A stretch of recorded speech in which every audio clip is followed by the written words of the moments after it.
ఈరోజు బీసీ సంఘాల జాతీయ అధ్యక్షులు ఆర్ కృష్ణయ్య గారు, అదేవిధంగా రాష్ట్ర అధ్యక్షులు జాజుల శ్రీనివాస్ గారు నాయకత్వంలోని రాష్ట్ర బంధు పిలిపించిన భాగంలో తెలంగాణ ఎంఆర్పిఎస్ పరంగా ఈరోజు బీసీ సంఘాలకి మేము మద్దతు తెలుపుతున్నాం. అంతేకాకుండా బీసీలకి న్యాయమైన రిజర్వేషను, ఎందుకంటే వాస్తవంగా ఎస్సీలకి ఎస్టీలకి రిజర్వేషన్ కల్పించిన ఆనాడు మహానుభావుడు డాక్టర్ బిఆర్ అంబేద్కర్ గారు భారత రాజ్యాంగంలోని 42% రిజర్వేషన్కి బీసీలకి అమలు చేయాలని చెప్పేసి మరి కోరుకుంటున్నారు.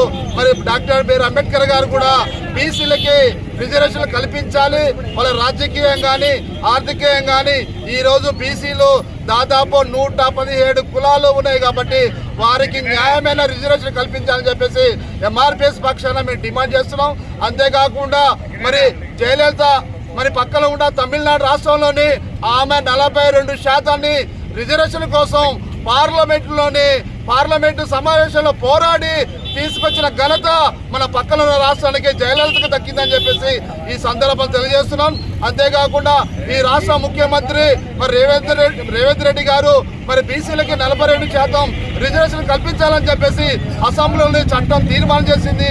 మరి గౌరవనీయులు బీజేపీ గవర్నర్ గారు దానికి ఆమోదించాలని చెప్పేసి మేము కోరుకుంటున్నాం. ఇప్పటికైనా సరే బీసీలకి న్యాయమైన డిమాండ్ కాబట్టి వెంటనే రాష్ట్ర ప్రభుత్వం కేంద్ర ప్రభుత్వం ఇద్దరు చొరవ తీసుకొని బీసీలకి న్యాయం చేయాలని చెప్పేసి మేము ముగించుకున్నాం. జై మాదిగా వర్ధిల్లాలి బీసీ సంఘాల ఐక్యత.